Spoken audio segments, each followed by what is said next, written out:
ಚಿಂತಾಮಣಿನಮಾಮಿ ತ್ವಾಂ ಚಿಂತಾಜಾಫ್ತಾಪಹಾರಿಣಂ ಅದ್ವೈತಬೋಧನಾಚಾರ್ಯಂ ಸಾಕ್ಷಾತ್ ಶಂಕರರೂಪಿಣಂ ಶ್ರೀನಾಥಂ ಸಚ್ಚಿದಾನಂದಂ ಸರ್ವಸಂಪದದಾಯಕಂ ಚಿಂತಾಮಣಿಯತಿಂ ವಂದೇ ನೀಲಕಂಠಗುರುಂ ಭಜೆ.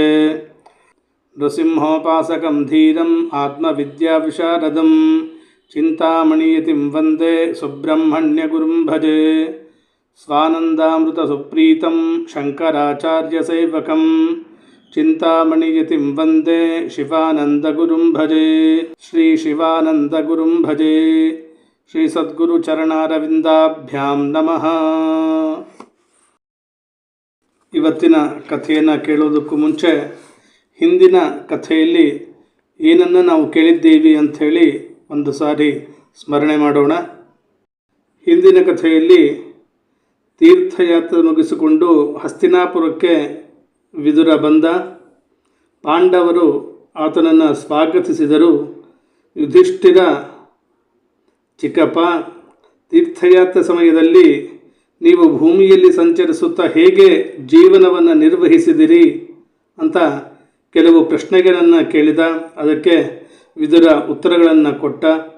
ವಿದುರ ಧೃತರಾಷ್ಟ್ರನಿಗೆ ಧರ್ಮಬೋಧಗಳನ್ನು ತಿಳಿಸಿದಾಗ ಧೃತರಾಷ್ಟ್ರನ ಜ್ಞಾನದ ಕಣ್ಣು ತೆರೆಯಿತು. ಅವನು ಬಂಧು ಬಾಂಧವರ ಮಿತ್ರರಲ್ಲಿಟ್ಟಿದ್ದ ದೃಢವಾದ ಸ್ನೇಹಪಾಶವನ್ನು ಕತ್ತರಿಸಿ ವಿದುರನು ತೋರಿದ ಮಾರ್ಗವನ್ನು ಅನುಸರಿಸಿ ಹೊರಟು ಬಿಟ್ಟನು. ಅವನ ಜೊತೆ ಗಾಂಧಾರಿ ವಿದುರ ಕೂಡ ಹೊರಟರು. ಮರುದಿನ ಧೃತರಾಷ್ಟ್ರ ಕಾಣದೇ ಇದ್ದಾಗ ಧರ್ಮರಾಯನಿಗೆ ಗಾಬರಿಯಾಯಿತು. ಅದೇ ಯೋಚನೆಯಲ್ಲಿದ್ದಾಗ ನಾರದರು ಬಂದರು. ನಾರದರು ಅವರುಗಳು ಹಿಮಾಲಯದ ಸಪ್ತಸ್ರೋತ ಆಶ್ರಮಕ್ಕೆ ಹೋಗಿದ್ದಾರೆ. ಇಂದಿನಿಂದ 5ನೆಯ ದಿನ ಧೃತರಾಷ್ಟ್ರನು ತನ್ನ ಶರೀರವನ್ನು ತ್ಯಜಿಸಿಬಿಡ್ತಾನೆ. ಗಾಂಧಾರಿಯು ಪತಿಯನ್ನು ಅನುಸರಿಸಿ ಆ ಅಗ್ನಿಯನ್ನು ಪ್ರವೇಶಿಸುವಳು. ವಿದುರ ತನ್ನ ಅಣ್ಣನ ಆಶ್ಚರ್ಯಮಯವಾದ ಮೋಕ್ಷವನ್ನು ನೋಡಿ ಹರ್ಷಿತನಾಗಿ ವಿಯೋಗವನ್ನು ಸಹಿಸದೆ ದುಃಖಿತನಾಗುತ್ತಾ ಅಲ್ಲಿಂದ ತೀರ್ಥಯಾತ್ರೆಗಾಗಿ ಹೊರಟು ಹೋಗ್ತಾನೆ. ಇವುಗಳನ್ನೆಲ್ಲ ಹೇಳಿ ನಾರದರು ಸ್ವರ್ಗಲೋಕಕ್ಕೆ ಹೋದರು. ದ್ವಾರಕೆಗೆ ಹೋಗಿದ್ದ ಅರ್ಜುನನು ವಾಪಸ್ಸು ಬಂದನು.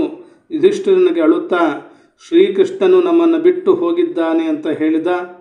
ಕೊನೆಗೆ ಶ್ರೀಕೃಷ್ಣನ ವಿರಹದಿಂದ ವ್ಯಥೆಗೊಂಡ ಪಾಂಡವರು ಪರೀಕ್ಷಿತನಿಗೆ ಪಟ್ಟ ಕಟ್ಟಿ ಸ್ವರ್ಗಕ್ಕೆ ತೆರಳಿದರು. ಇಷ್ಟು ಇಲ್ಲಿಯವರೆಗೆ ನೋಡಿದ್ದೀರಿ, ಕೇಳಿದ್ದೀರಿ. ಇನ್ನು ಮುಂದಿನ ಕಥೆಯನ್ನು ನೋಡೋಣ. ಕೃಷ್ಣಂ ನಾರಾಯಣಂ ವಂದೇ ಕೃಷ್ಣಂ ವಂದೇ ವ್ರಜಪ್ರಿಯಂ ಕೃಷ್ಣಂ ದ್ವೈಪಾಯನಂ ವಂದೇ ಕೃಷ್ಣಂ ವಂದೇ ಪೃಥಾಸುತಂ. ಸೂತರು ಹೇಳುತ್ತಾರೆ, ಶೌನಕರೇ, ಪಾಂಡವರ ಮಹಾಪ್ರಸ್ಥಾನದ ಬಳಿಕ ಪರಮ ಭಾಗವತೋತ್ತಮನಾದ ಪರೀಕ್ಷಿತ್ ರಾಜನು ಬ್ರಾಹ್ಮಣ ಶ್ರೇಷ್ಠರ ಉಪದೇಶದಂತೆ ಭೂಮಿಯನ್ನು ಆಳ್ತಾ ಇದ್ದಾನೆ. ಆತನ ಜನ್ಮ ಸಮಯದಲ್ಲಿ ಜ್ಯೋತಿಷಿಗಳು ಅವನ ಸಂಬಂಧವಾಗಿ ಹೇಳಿದ್ದ ಶ್ರೇಷ್ಠ ಗುಣಗಳೆಲ್ಲವೂ ಅವನಲ್ಲಿ ಪೂರ್ಣವಾಗಿ ಕಂಡುಬಂದವು. ಅವನ ಸೋದರ ಮಾವನಾದ ಉತ್ತರನ ಪುತ್ರಿ ಇರಾವತಿ ಎಂಬುವಳೊಡನೆ ವಿವಾಹವಾದ. ಆಕೆಯಲ್ಲಿ ಜನಮೇಜಯನೇ ಮೊದಲಾದ 4 ಪುತ್ರರನ್ನು ಪಡೆದ. ಕೃಪಾಚಾರ್ಯರನ್ನು ಆಚಾರ್ಯರನ್ನಾಗಿ ಮಾಡಿಕೊಂಡು ಗಂಗಾ ತೀರದಲ್ಲಿ 3 ಅಶ್ವಮೇಧ ಯಾಗಗಳನ್ನು ಮಾಡಿದ. ಆ ಎಲ್ಲ ಯಜ್ಞಗಳಲ್ಲಿಯೂ ಬ್ರಾಹ್ಮಣರಿಗೆ ಹೇರಳವಾಗಿ ದಕ್ಷಿಣೆಯನ್ನು ಕೊಡಲಾಯಿತು. ಆ ಯಾಗಗಳಲ್ಲಿ ಪ್ರತ್ಯಕ್ಷವಾಗಿ ದೇವತೆಗಳು ಬಂದು ತಮ್ಮ ತಮ್ಮ ಹವಿರ್ಭಾಗಗಳನ್ನು ಸ್ವೀಕರಿಸಿದರು. ಒಮ್ಮೆ ಅವನು ದಿಗ್ವಿಜಯ ಮಾಡುತ್ತಿದ್ದಾಗ ಒಂದು ಕಡೆ ಕಲಿಪುರುಷನು ರಾಜವೇಷವನ್ನು ತೊಟ್ಟು ಒಂದು ಗೋವು ಮತ್ತು ಒಂದು ಎತ್ತು ಈ ಜೋಡಿಯನ್ನು ಕಾಲಿನಿಂದ ಒದೆಯುತ್ತಿರುವುದನ್ನು ನೋಡಿದ. ಆಗ ಪರೀಕ್ಷಿತನು ಅವನನ್ನು ಪರಾಕ್ರಮದಿಂದ ನಿಗ್ರಹಿಸಿದನು. ಶೌನಕರು ಕೇಳುತ್ತಿದ್ದಾರೆ, ಪರೀಕ್ಷಿತ್ ರಾಜ ದಿಗ್ವಿಜಯದ ಸಮಯದಲ್ಲಿ ಕಲಿಪುರುಷನನ್ನು ಶಿಕ್ಷಿಸಿ ಏಕೆ ಬಿಟ್ಟು ಬಿಟ್ಟನು? ಕೊಲ್ಲಲಿಲ್ಲಬೇಕೆ? ಏಕೆಂದರೆ ಗೋವನ್ನು ಕಾಲಿನಿಂದ ಒದ್ದವನು ರಾಜನ ವೇಷ ತೊಟ್ಟುಕೊಂಡಿದ್ದರೂ ಅವನು ಅಧಮನಾದವನು ಅಂತ ಹೇಳ್ತಾ ಇದ್ದಾರೆ. ಅದಕ್ಕೆ ಸೂತ ಪುರಾಣಿಕರು ಹೇಳ್ತಾ ಇದ್ದಾರೆ, ಪರೀಕ್ಷಿತ್ ರಾಜನು ಕುರುಜಾಂಗಲ ದೇಶದಲ್ಲಿ ಚಕ್ರವರ್ತಿಯಾಗಿದ್ದಾಗ ತನ್ನ ಚಕ್ರಾಧಿಪತ್ಯಕ್ಕೆ ಒಳಪಟ್ಟ ಎಲ್ಲ ದೇಶದಲ್ಲಿ ಕಲಿಪುರುಷ ಪ್ರವೇಶಿಸಿರುವನೆಂದು ಕೇಳಿದ. ಆ ಅಪ್ರಿಯ ಸಮಾಚಾರವನ್ನು ಕೇಳಿ ಆತನಿಗೆ ದುಃಖವಾಯಿತಾದರೂ ಆ ದುಷ್ಟನಾದ ಕಲಿಯೊಡನೆ ಯುದ್ಧ ಮಾಡಿ ಅವನನ್ನು ನಿಗ್ರಹಿಸುವ ಅವಕಾಶ ಸಿಕ್ಕಿತಲ್ಲ ಅಂತ ಸಮಾಧಾನಪಟ್ಟ. ಆ ಯುದ್ಧವೀರನು ಕೈಯಲ್ಲಿ ಧನುಸ್ಸನ್ನು ಎತ್ತಿಕೊಂಡ. ಚೆನ್ನಾಗಿ ಸಿಂಗರಿಸಲ್ಪಟ್ಟಿದ್ದ ಸಿಂಹಧ್ವಜದಿಂದ ಕೂಡಿದ ಶ್ಯಾಮಲ ವರ್ಣದ ಕುದುರೆಗಳನ್ನು ಹೂಡಿದ ರಥವನ್ನೇರಿ ರಥಾಶ್ವ ಗಜಪದಾದಿಗಳೆಂಬ ಚತುರಂಗ ಬಲವನ್ನು ಕೂಡಿಕೊಂಡು ದಿಗ್ವಿಜಯಕ್ಕಾಗಿ ನಗರದಿಂದ ಹೊರಟು ಹೋದನು. ಅವನು ಭದ್ರಾಶ್ವ ಕೇತುಮಾಲ, ಭಾರತ, ಉತ್ತರ ಕುರು, ಕಿಂಪುರುಷ ವರ್ಷ ಮುಂತಾದ ಪ್ರದೇಶಗಳನ್ನೆಲ್ಲ ಜಯಿಸಿ ಅಲ್ಲಿಯ ರಾಜರಿಂದ ಕಪ್ಪ ಕಾಣಿಕೆಗಳನ್ನು ಪಡೆದುಕೊಂಡ.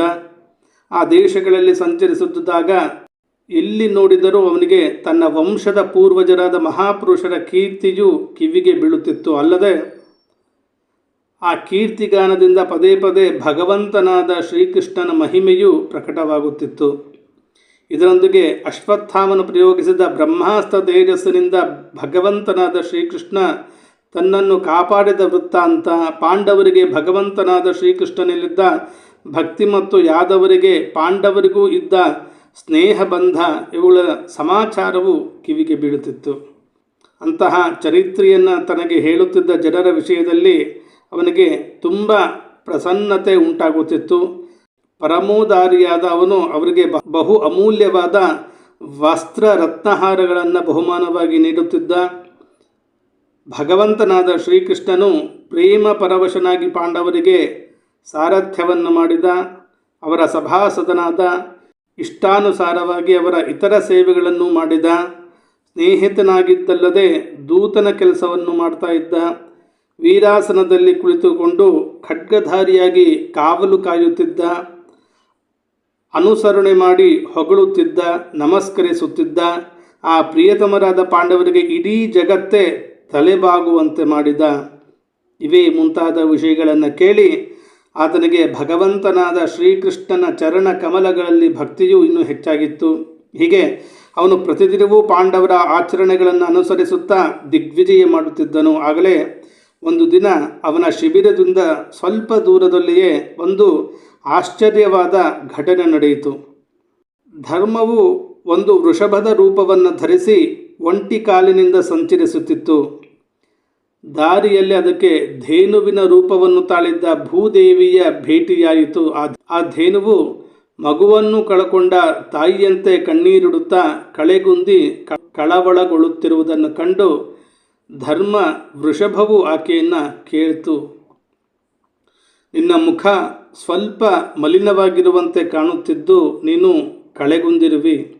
ನಿನಗೆ ಯಾವುದೋ ದುಃಖವಿರಬೇಕೆಂದು ತೋರುತ್ತದೆ. ನಿನ್ನ ನೆಂಟರಿಷ್ಟರು ಯಾರಾದರೂ ದೂರ ದೇಶಕ್ಕೆ ಹೋಗಿದ್ದು ಅವರ ಬಗೆಗೆ ಚಿಂತಿಸುತ್ತಿದ್ದೀಯೇನಮ್ಮ ಅಂತೇಳಿ ಧರ್ಮವು ಕೇಳಿತು.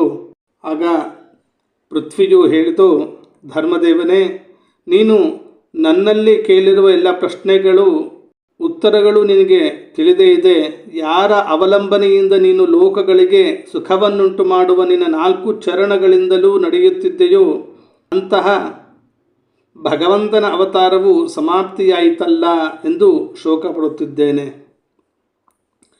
ಸತ್ಯ, ಶುಚಿತ್ವ, ದಯೆ, ಕ್ಷಮೆ, ತ್ಯಾಗ, ಸಂತೋಷ, ಸರಳತೆ, ಒಳಹೊರ ಇಂದ್ರಿಯಗಳ ನಿಗ್ರಹ, ತಪಸ್ಸು, ಸಮತೆ, ಸೈರಣೆ, ಉಪರತಿ, ಶಾಸ್ತ್ರವಿಚಾರ, ಜ್ಞಾನ, ವೈರಾಗ್ಯ, ಐಶ್ವರ್ಯ, ಪರಾಕ್ರಮ, ತೇಜಸ್ಸು, ಬಲ, ಸ್ಮೃತಿ, ಸ್ವಾತಂತ್ರ್ಯ, ಕೌಶಲ, ಕಾಂತಿ, ಧೈರ್ಯ, ಕೋಮಲತೆ, ನಿರ್ಭಯತ್ವ, ವಿನಯ, ಶೀಲ, ಸಾಹಸ, ಉತ್ಸಾಹ, ಬಲ, ಸೌಭಾಗ್ಯ, ಗಾಂಭೀರ್ಯ, ಸ್ಥಿರತ್ವ, ಅಸ್ತಿಕತೆ, ಕೀರ್ತಿ, ಗೌರವ, ನಿರಹಂಕಾರತೆ ಹೀಗೆ ಮುಂತಾದ ಈ 39 ಅಪ್ರಾಕೃತ ಗುಣಗಳು ಹಾಗೂ ಮಹತ್ವಾಕಾಂಕ್ಷಿ ಮಹಾಪುರುಷರು ಅಪೇಕ್ಷಿಸುವ ದಿವ್ಯ ಗುಣಗಳು ಮತ್ತು ಇನ್ನೂ ಅನಂತ ಕಲ್ಯಾಣ ಗುಣಗಳು ಕೊಂಚವೂ ಕ್ಷೀಣಿಸದೆ ಯಾವನಲ್ಲಿ ಸದಾ ನೆಲೆಗೊಂಡಿರುವೆಯೋ ಅಂತಹ ಶ್ರೀನಿವಾಸನಾದ ಶ್ರೀಕೃಷ್ಣನು ತನ್ನ ಲೀಲೆಯನ್ನು ಉಪಸಂಹಾರ ಮಾಡಿಕೊಂಡು ಬಿಟ್ಟನಲ್ಲ, ಹಾಗೂ ಈ ಜಗತ್ತು ಪಾಪಮಯನಾದ ಕಲಿಯ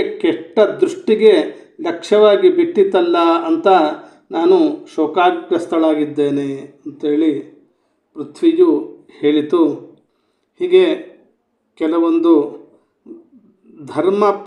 ಧರ್ಮವು ಪೃಥ್ವಿಯು ಪರಸ್ಪರವಾಗಿ ಮಾತನಾಡುತ್ತಿದ್ದಾಗ ಆ ಕಾಲಕ್ಕೆ ಸರಿಯಾಗಿ ಪರೀಕ್ಷಿತ್ ರಾಜನು ಸರಸ್ವತಿ ನದಿಯ ಪೂರ್ವ ತೀರಕ್ಕೆ ಬಂದು ತಲುಪಿದನು. ಪರೀಕ್ಷಿತ್ ರಾಜನು ಅಲ್ಲಿಗೆ ಬಂದು ನೋಡುತ್ತಾನೆ, ಒಬ್ಬ ಅಧಮನು ರಾಜವೇಷಧಾರಿಯಾಗಿ ಕೈಯಲ್ಲಿ ದೊಣ್ಣೆಯನ್ನು ಹಿಡಿದುಕೊಂಡು ಅನಾಥರಂತೆ ಇರುವ ಒಂದು ಹಸು ಎತ್ತು ಜೋಡಿಯನ್ನು ಹೊಡೆಯುತ್ತಿದ್ದಾನೆ. ತಾವರಿಯ ದಂಟಿನಂತಿದ್ದ ಆ ಎತ್ತು ಒಂಟಿ ಕಾಲಿನ ಮೇಲೆ ನಿಂತು ಗಡಗಡ ನಡುಗುತ್ತಾ ಆ ಘಾತುಕನ ಏಟಿನಿಂದ ಪೀಡಿತವಾಗಿ ಮೂತ್ರ ವಿಸರ್ಜನೆ ಮಾಡುತ್ತಿತ್ತು. ಹಸುವು ಧರ್ಮೋಪಯೋಗಿ ಹಾಲು, ತುಪ್ಪ ಮುಂತಾದ ಹವಿಸ್ಸು ಪದಾರ್ಥಗಳನ್ನು ಕೊಡುತ್ತದೆ. ಅದರ ಗೋಮಯವು ಧಾರ್ಮಿಕ ಕಾರ್ಯಗಳಲ್ಲಿ ಉಪಯೋಗಕ್ಕೆ ಬರುತ್ತದೆ. ಇಂತಹ ಹಸುವು ಪದೇ ಪದೇ ಆ ವಧೆಯನ್ನು ತಿನ್ನುತ್ತಾ ಅತ್ಯಂತ ದೀನಳಾಗಿದ್ದಳು. ಮೊದಲೇ ಬಡಕಳಾಗಿದ್ದು ಕರುವು ಅದರ ಬಳಿಯಲ್ಲಿ ಇರಲಿಲ್ಲ. ಅದಕ್ಕೆ ಹಸಿವು ಬಾಧಿಸುತ್ತಿತ್ತು, ಕಣ್ಣುಗಳಿಂದ ನೀರು ಹರಿಯುತ್ತಿತ್ತು. ಸ್ವರ್ಣಾಲಂಕೃತ ರಥದಲ್ಲಿ ಕುಳಿತಿದ್ದ ಪರೀಕ್ಷಿತ್ ರಾಜನು ತನ್ನ ಧನುಸ್ಸುವಿಗೆ ಬಾಣ ಹೂಡಿ ಮೇಘ ಗಂಭೀರವಾದ ವಾಣಿಯಿಂದ ಪ್ರಶ್ನಿಸುತ್ತಾನೆ, ಎಲ್ಲವೋ ನೀನಾರು? ಬಲಶಾಲಿಯಾಗಿದ್ದುಕೊಂಡು ನನ್ನ ರಾಜ್ಯದಲ್ಲಿ ನನ್ನ ರಕ್ಷಣೆಯಲ್ಲಿರುವ ಈ ದುರ್ಬಲ ಪ್ರಾಣಿಗಳನ್ನು ಬಲಾತ್ಕಾರವಾಗಿ ಏಕೆ ಹೊಡೆಯುತ್ತಿರುವೆ? ನಟನಂತೆ ರಾಜನ ವೇಷವನ್ನು ಧರಿಸಿದ್ದೀಯ, ಆದರೆ ಕರ್ಮದಿಂದ ಅಧಮನಾಗಿ ಕಂಡು ಬರುತ್ತಿದ್ದೀಯಲ್ಲ. ಗಾಂಡೀವ ಧನುರ್ಧಾರನಾದ ಅರ್ಜುನನೊಡನೆ ಭಗವಾನ್ ಶ್ರೀಕೃಷ್ಣನು ಪರಂಧಾಮಕ್ಕೆ ತೆರಳಿದ ಬಳಿಕ ನಿರಪರಾಧಿಗಳನ್ನು ಇಂತಹ ಏಕಾಂತ ಸ್ಥಳದಲ್ಲಿ ಹಿಂಸೆ ಪಡಿಸುವ ನೀನು ಅಪರಾಧಿಯಾಗಿದ್ದು ಮರಣದಂಡೆಗೆ ಅರ್ಹನಾಗಿರುವೆ. ರಾಜನು ಆ ವೃಷಭರೂಪಿ ಧರ್ಮನಲ್ಲಿ ಪ್ರಶ್ನಿಸಿದ ಕಮಲದ ದಂಟಿನಂತೆ ಶುಭ್ರವಾದ ಬಣ್ಣದಿಂದ ಕಂಗೊಳಿಸುತ್ತಿರುವ ನೀನಾರು? 3 ಕಾಲುಗಳನ್ನು ಕಳೆದುಕೊಂಡು ಒಂಟಿ ಕಾಲಿನಿಂದ ನಡೆಯುತ್ತಿದ್ದು ನಮ್ಮನ್ನು ಖೇದಗೊಳಿಸುತ್ತಿರುವ ಯಾವನಾದರೂ ದೇವತೆಯಾಗಿರುವೆಯಾ? ಪುರುವಂಶದ ಅರಸರ ಬಾಹುದಂಡದಿಂದ ಸಂರಕ್ಷಿತವಾದ ಈ ಭೂಮಂಡಲದಲ್ಲಿ ನಿನ್ನನ್ನು ಹೊರತುಪಡಿಸಿ ಬೇರೆ ಯಾವ ಪ್ರಾಣಿಯೂ ದುಃಖದಿಂದ ಕಣ್ಣೀರು ಹರಿಸುವುದಿಲ್ಲ. ಎಲೆ ವೃಷಭವೇ, ಈಗ ನೀನು ದುಃಖ ಪಡದೆ ಈ ಧರ್ಮಘಾತುಕನಿಂದ ನಿರ್ಭಯನಾಗಿರು. ಅಮ್ಮ ಗೋಮಾತೆ, ದುಷ್ಟರಿಗೆ ಶಾಸನ ಮಾಡುವಂತಹ ನಾನೇ ಇಲ್ಲಿರುವಾಗ ನೀನು ಅಳಬೇಡ. ಈ ಮಹಾದುಷ್ಟನೂ ಪ್ರಾಣಿಗಳನ್ನು ಪೀಡಿಸುವನೂ ಆದ ಇವನನ್ನು ನಾನು ಈಗಲೇ ಕೊಂದು ಬಿಡುತ್ತೇನೆ ಅಂತ ಹೇಳಿದಾಗ ಆ ಧರ್ಮ ವೃಷಭವು ಹೇಳಿತು, ಕಲ್ಯಾಣ ಗುಣಗಳನ್ನು ಮೆಚ್ಚಿ ಭಗವಂತನಾದ ಶ್ರೀಕೃಷ್ಣನು ದೌತ್ಯವೇ ಮುಂತಾದ ಸೇವೆಯನ್ನು ಮಾಡಿದಂತಹ ಮಹಾತ್ಮರಾದ ಪಾಂಡವರ ವಂಶಜನಾದ ನೀನು ದುಃಖಿತರಿಗೆ ಈ ರೀತಿ ಆಶ್ವಾಸನೆಯನ್ನೀಯುವುದು ಯುಕ್ತವೇ ಆಗಿದೆ. ಶಾಸ್ತ್ರಗಳಲ್ಲಿ ಹೇಳಿರುವ ಬಗೆ ಬಗೆಯ ಮಾತುಗಳು ನಮ್ಮನ್ನು ಮೋಹಗೊಳಿಸುವುದರಿಂದ ನಮ್ಮ ಈ ಕ್ಲೇಶಕ್ಕೆ ಯಾರು ಕಾರಣನೆಂಬುದು ನಮಗೆ ತಿಳಿಯುತ್ತಿಲ್ಲ. ಯಾವುದೇ ದೈವವನ್ನು ಸ್ವೀಕರಿಸದವರು ತಾವೇ ತಮ್ಮ ದುಃಖದ ಕಾರಣವೆಂದು ಹೇಳುತ್ತಾರೆ. ಕೆಲವರು ಪ್ರಾರಬ್ಧರೆಂದು ಕಾರಣವೆಂದು ಹೇಳುತ್ತಾರೆ, ಕೆಲವರು ಕರ್ಮವೆಂದು ಕಾರಣವನ್ನು ಹೇಳುತ್ತಾರೆ, ಕೆಲವರು ಸ್ವಭಾವವನ್ನು, ಕೆಲವರು ಈಶ್ವರನನ್ನು ದುಃಖಗಳ ಕಾರಣವೆಂದು ಹೇಳ್ತಾರೆ. ಯಾವ ತರ್ಕ ವಿತರ್ಕಗಳಿಗೂ ನಿಲುಕದೆ, ಯಾವ ಮಾತಿಗೂ ಗೋಚರವಾಗದೇ ಇರುವ ಯಾವುದೋ ಒಂದು ವಸ್ತುವಿನಿಂದಲೇ ಎಲ್ಲವೂ ನಡೆಯುವುದು ಎಂದು ಕೆಲವರು ನಿರ್ಧರಿಸುತ್ತಾರೆ. ಇವುಗಳಲ್ಲಿ ಯಾವುದು ಸರಿ ಎಂಬುದನ್ನು ನಿನ್ನ ಬುದ್ಧಿಯಿಂದ ವಿಮರ್ಶೆ ಮಾಡಿ ಹೇಳು. ನನಗಂತೂ ಈ ವಿಷಯದಲ್ಲಿ ಏನೂ ತಿಳಿದಿಲ್ಲ ಅಂತ ಹೇಳಿದಾಗ ಆ ಧರ್ಮಪುರುಷನ ಈ ಧರ್ಮವಚನವನ್ನು ಕೇಳಿ ಚಕ್ರವರ್ತಿಯು, ಅಂದರೆ ಈ ಪರೀಕ್ಷಿತ್ ರಾಜನು ಪ್ರಸನ್ನನಾಗಿ ಖೇದರಹಿತನಾದನು. ಆಗ ಪರೀಕ್ಷಿತ್ ರಾಜ ಹೇಳ್ತಾನೆ, ವೃಷಭವೇ, ನೀನು ಧರ್ಮದ ಉಪದೇಶಗಳನ್ನು ಕೊಡುತ್ತಿರುವುದನ್ನು ನೋಡಿ ಖಂಡಿತವಾಗಿಯೂ ನೀನು ವೃಷಭ ರೂಪದಲ್ಲಿರುವ ಧರ್ಮವೇ ಆಗಿರುವಿ. ಅಧರ್ಮವನ್ನು ಆಚರಿಸಿದವನಿಗೆ ದೊರೆಯುವ ನರಕಾದಿ ಸ್ಥಾನಗಳು ಆತನ ಹೆಸರನ್ನು ಸೂಚಿಸುವವನಿಗೂ ದೊರೆಯುತ್ತವೆ, ಅಥವಾ ಪರಮಾತ್ಮನ ಮಾಯೆಯ ಸ್ವರೂಪವನ್ನು ಗತಿಯನ್ನು ಪ್ರಾಣಿಗಳ ಮನಸ್ಸಿನಿಂದಾಗಲಿ ಮಾತಿನಿಂದಾಗಲಿ ನಿರೂಪಿಸುವುದು ಶಕ್ಯವೇ ಇಲ್ಲ ಎಂಬುದೇ ನಿಶ್ಚಿತ ಸಿದ್ಧಾಂತವಾಗಿದೆ. ಪರೀಕ್ಷಿತ್ ರಾಜ ಹೇಳ್ತಾನೆ, ಏ ವೃಷಭವೇ, ಕೃತಯುಗದಲ್ಲಿ ನಿನಗೆ ತಪಸ್ಸು, ಪವಿತ್ರತೆ, ದಯೆ, ಸತ್ಯ ಎಂಬ 4 ಪಾದಗಳಿದ್ದವು. ಅವುಗಳಲ್ಲಿ ಈಗ 3 ಪಾದಗಳು ಅಧರ್ಮದ ಅಂಶಗಳಾದ ಅಹಂಕಾರ, ಆಸಕ್ತಿ, ಮದ ಇವುಗಳಿಂದ ಮುರಿದು ಹೋಗಿದ್ದಾವೆ. ಈ 4ನೆಯ ಪಾದವಾದ ಸತ್ಯ ಎಂಬುದು ಮಾತ್ರ ಉಳಿದಿದೆ. ಅದರ ಬಲದಿಂದಲೇ ನೀನು ಬದುಕಿರುವೆ. ಅಸತ್ಯದಿಂದ ಪೋಷಿತವಾದ ಅಧರ್ಮ ರೂಪವಾದ ಕಲಿಯುಗವು ಈ ಪಾದವನ್ನು ನುಂಗಿ ಹಾಕಲು ಪ್ರಯತ್ನಿಸುತ್ತಿದೆ. ಇನ್ನು ಈ ಗೋಮಾತೆಯು ಸಾಕ್ಷಾತ್ ಭೂಮಿ ತಾಯಿಯಾಗಿದ್ದು, ಶ್ರೀಕೃಷ್ಣನ ಪರಮಾತ್ಮನು ಈಕೆಯ ಮೇಲಿದ್ದ ಮಹಾಭಾರವನ್ನು ಇಳಿಸಿ ಈಕೆಗೆ ಆನಂದವನ್ನುಂಟು ಮಾಡಿದ್ದನು. ಆತನ ಸೌಂದರ್ಯ ನಿಧಿಯಾದ ಚರಣ ಚಿಹ್ನೆಗಳಿಂದ ಈಕೆಗೆ ಎಲ್ಲೆಡೆಯಲ್ಲಿಯೂ ಅಲಂಕಾರ, ಆನಂದೋತ್ಸವಗಳು ಸಂಪನ್ನವಾಗಿದ್ದವು. ಈಗ ಆತನ ಅಗಲಿಕೆಯಿಂದ ಈ ಸಾಧ್ವಿಯು ದೌರ್ಭಾಗ್ಯವತಿಯಂತೆ ಕಣ್ಣೀರು ಸುರಿಸುತ್ತಾ ಇನ್ನು ಮುಂದೆ ಬ್ರಾಹ್ಮಣ ದ್ರೋಹಿಗಳಾದ ರಾಜವೇಷಧಾರಿಗಳಾಗಿ ನನ್ನನ್ನು ಆಳುವರಲ್ಲ ಅಂತ ಚಿಂತೆ ಪಡುತ್ತಿದ್ದಾಳೆ. ಮಹಾರಥಿಯಾದ ಪರೀಕ್ಷಿತ್ ರಾಜನು ಹೀಗೆ ಧರ್ಮದೇವನನ್ನು, ಭೂಮಿ ದೇವಿಯನ್ನು ಸಮಾಧಾನಪಡಿಸಿದ ಅನಂತರ ಅಧರ್ಮಕ್ಕೆ ಕಾರಣನಾಗಿರುವ ಕಲಿಪುರುಷನನ್ನು ಕೊಲ್ಲುವುದಕ್ಕಾಗಿ ತೀಕ್ಷ್ಣವಾದ ಖಡ್ಗವನ್ನೆತ್ತಿದನು. ಪರೀಕ್ಷಿತ್ ರಾಜ ತನ್ನನ್ನು ಈಗ ಸಂಹರಿಸಲು ಬರುತ್ತಿರುವನೆಂದು ತಿಳಿದ ಕಲಿಪುರುಷನು ಒಡನೆಯೇ ತನ್ನ ರಾಜವೇಷವನ್ನು ಕಳಚಿ ಭಯದಿಂದ ಕಳವಳಗೊಂಡು ತಲೆಯನ್ನು ಆತನ ಪಾದಗಳಲ್ಲಿ ಇರಿಸಿ ಆತನಲ್ಲಿ ಶರಣಾದನು. ಪರೀಕ್ಷಿತ್ ರಾಜನಾದರೂ ಮಹಾಯಶಸ್ವಿಯೂ ದೀನವತ್ಸರನೂ ಶರಣಾಗತ ರಕ್ಷಕನೂ ಆಗಿದ್ದುದರಿಂದ ಕಲಿಪುರುಷನು ತನ್ನ ಕಾಲಿಗೆ ಬಿದ್ದಿರುವುದನ್ನು ನೋಡಿ ಅವನನ್ನು ಸಾಯಿಸದೆ ಕರುಣೆ ತೋರಿಸಿದನು. ಅವನು ಕಿರುನಗೆಯನ್ನು ಬೀರುತ್ತಾ ಕಲಿಪುರುಷನಲ್ಲಿ ಹೇಳ್ತಿದ್ದಾನೆ, ನೀನು ಕೈ ಜೋಡಿಸಿಕೊಂಡು ಶರಣಾಗತನಾಗಿದ್ದೀಯ. ಆದ್ದರಿಂದ ಅರ್ಜುನನ ಯಶಸ್ವಿ ವಂಶದಲ್ಲಿ ಜನಿಸಿದ ವೀರರಿಂದ ನಿನಗೆ ಯಾವ ಭಯವೂ ಇಲ್ಲ.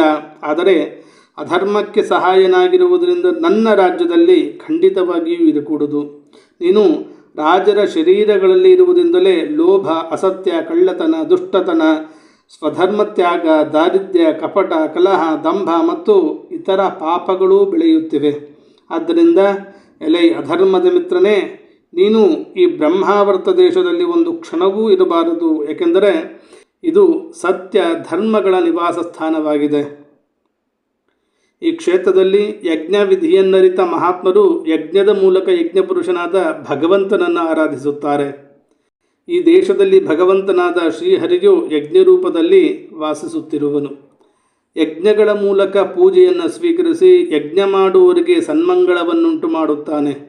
ಸರ್ವಾತ್ಮನಾಗಿರುವ ಈ ಸ್ವಾಮಿಯು ವಾಯುವಿನಂತೆ ಸಮಸ್ತ ಚರಾಚರ ಪ್ರಾಣಿಗಳ ಒಳಹೊರಗೂ ಏಕರಸವಾಗಿ ತುಂಬಿದ್ದು ಅವರ ಕಾಮನೆಗಳನ್ನು ಪೂರ್ಣಗೊಳಿಸುತ್ತಾನೆ. ಪರೀಕ್ಷಿತ್ ರಾಜನ ಆಜ್ಞೆಯನ್ನು ಕೇಳಿ ಕಲಿಪುರುಷನು ನಡುಗಿ ಹೋಗ್ತಾನೆ. ಯಮರಾಜನಂತೆ ಕೊಲ್ಲಲು ಖಡ್ಗವನ್ನೆತ್ತಿಕೊಂಡು ನಿಂತಿದ್ದ ಪರೀಕ್ಷಿತನಲ್ಲಿ ಕಲಿಯು ಹೀಗೆ ವಿನಂತಿಸಿಕೊಳ್ತಾನೆ, ಸಾರ್ವಭೌಮನೇ, ನಿನ್ನ ಆಜ್ಞೆಯಂತೆ ನಾನು ಎಲ್ಲೇ ಇರಲು ಬಯಸಿದರೂ ಅಲ್ಲೆಲ್ಲ ಧನುಸ್ಸಿನಲ್ಲಿ ಬಾಣವನ್ನು ಹೂಡಿದಂತಿರುವ ನಿನ್ನ ಮೂರ್ತಿಯೇ ಕಾಣುತ್ತಾ ಇರುತ್ತದೆ. ಧಾರ್ಮಿಕ ಶಿರೋಮಣಿಯೇ, ನಾನು ನಿನ್ನ ಆಜ್ಞೆಯನ್ನು ಪಾಲಿಸುತ್ತಾ ನಿಯಮಿತವಾಗಿ ವಾಸಿಸಬಹುದಾದ ಸ್ಥಾನವು ಯಾವುದೆಂಬುದನ್ನು ದಯಮಾಡಿ ನಿರ್ದೇಶಿಸು ಅಂತ ಕೇಳ್ತದೆ. ಕಲಿಪುರುಷನ ಈ ಪ್ರಾರ್ಥನೆಯನ್ನು ಸ್ವೀಕರಿಸಿ ಪರೀಕ್ಷಿತ್ ರಾಜನು ಆತನಿಗೆ ಸ್ಥಿರವಾಗಿ ವಾಸ ಮಾಡಲು ಜೂಜು, ಮದ್ಯಪಾನ, ಅಧಾರ್ಮಿಕವಾದ ಸ್ತ್ರೀ ಸಂಘ ಮತ್ತು ಹಿಂಸೆ ಎಂಬ 4 ಜಾಗಗಳನ್ನು ನಿರ್ದೇಶಿಸ್ತಾನೆ. ಈ 4 ಸ್ಥಾನಗಳಲ್ಲಿ ಕ್ರಮವಾಗಿ ಅಸತ್ಯ, ಮದ, ಆಸಕ್ತಿ, ನಿರ್ದಯತೆ ಎಂಬ 4 ಬಗೆಯ ಅಧರ್ಮಗಳು ವಾಸಿಸುತ್ತವೆ. ಇವುಗಳಲ್ಲದೆ ಇನ್ನು ಕೆಲವು ಸ್ಥಾನಗಳನ್ನು ತನ್ನ ವಾಸಕ್ಕಾಗಿ ದಯಪಾಲಿಸಬೇಕೆಂದು ಕಲಿಪುರುಷನು ಕೇಳಿದಾಗ ಸಮರ್ಥನಾದ ಪರೀಕ್ಷಿತ್ ರಾಜನು ಆತನಿಗೆ ವಾಸಕ್ಕಾಗಿ ಇನ್ನೊಂದು ಸ್ಥಾನ ಸುವರ್ಣ ಅಂದರೆ ಚಿನ್ನವನ್ನು ನಿರ್ದೇಶಿಸ್ತಾನೆ. ಹೀಗೆ ಕಲಿಪುರುಷನಿಗೆ ಅಸತ್ಯ, ಮದ, ಕಾಮ, ವೈರ ಮತ್ತು ರಜೋಗುಣ ಎಂಬ 5 ಸ್ಥಾನಗಳಾದವು. ಪರೀಕ್ಷಿತ್ ರಾಜನು ತನಗೆ ಕೊಟ್ಟ ಆ 5 ಸ್ಥಾನಗಳಲ್ಲೇ ಕಲಿಯು ಅವನ ಅಪ್ಪಣೆಯನ್ನು ಪಾಲಿಸುತ್ತಾ ವಾಸಿಸತೊಡಗಿದನು. ಆದ್ದರಿಂದ ಆತ್ಮಕಲ್ಯಾಣವನ್ನುಂಟು ಮಾಡುವ ಪುರುಷನು ಈ 5 ಸ್ಥಾನಗಳನ್ನು ಎಂದಿಗೂ ಸೇವಿಸಬಾರದು. ವಿಶೇಷವಾಗಿ ಧರ್ಮಶೀಲರಾದ ರಾಜರು, ಪ್ರಜಾನಾಯಕರು, ಧರ್ಮೋಪದೇಶ ಮಾಡುವ ಗುರುಜನರು ತುಂಬ ಎಚ್ಚರಿಕೆಯಿಂದ ಇವುಗಳನ್ನು ತ್ಯಜಿಸಬೇಕು. ನಂತರ ಪರೀಕ್ಷಿತ್ ರಾಜನು ವೃಷಭ ರೂಪದಲ್ಲಿದ್ದ ಧರ್ಮಕ್ಕೆ ತಪಸ್ಸು, ಶೌಚ, ದಯೆ ಎಂಬ 3 ಪಾದಗಳನ್ನು ಜೋಡಿಸಿಕೊಟ್ಟು ಸಮಾಧಾನಪಡಿಸಿದನು. ಭೂದೇವಿಯನ್ನು ಸಮಾಧಾನಗೊಳಿಸಿ ಆಕೆಯನ್ನು ಸಲುಹಿಸಿದನು. ಪರೀಕ್ಷಿತ್ ರಾಜನೇ ತನ್ನ ಪಿತಾಮಹನು ಅರಣ್ಯಕ್ಕೆ ತೆರಳುವಾಗ ತನಗೆ ಕೊಟ್ಟ ರಾಜಸಿಂಹಾಸನದ ಮೇಲೆ ಈಗಲೂ ಬೆಳಗುತ್ತಿದ್ದಾನೆ. ಪರಮ ಯಶಸ್ವಿಯೂ ಸೌಭಾಗ್ಯ ಸಂಪನ್ನನೂ ಆದ ಆ ಚಕ್ರವರ್ತಿ ರಾಜರ್ಷಿಯು ಹಸ್ತಿನಾವತಿಯಲ್ಲಿ ಕೌರವ ಕುಲದ ರಾಜ್ಯಲಕ್ಷ್ಮಿಯಿಂದ ರಾರಾಜಿಸುತ್ತಿದ್ದಾನೆ. ಅಭಿಮನ್ಯುನಂದನ ಪರೀಕ್ಷಿತ ರಾಜನ ಪ್ರಭಾವ ಹೀಗಿದೆ. ಆ ಮಹಾನುಭಾವನು ರಾಜ್ಯವನ್ನಾಳುವ ಸಮಯದಲ್ಲಿಯೇ ನೀವು ದೀರ್ಘಕಾಲ ನಡೆಯುವ ಈ ಸತ್ರಯಾಗದಲ್ಲಿ ದೀಕ್ಷಿತರಾಗಿರುವಿರಿ ಎಂದು ಸೂತ ಪುರಾಣಿಕರು ಶೌನಕಾದಿ ಋಷಿಗಳಿಗೆ ಹೇಳಿದರು. ಶ್ರೀಕೃಷ್ಣಾರ್ಪಣಮಸ್ತು.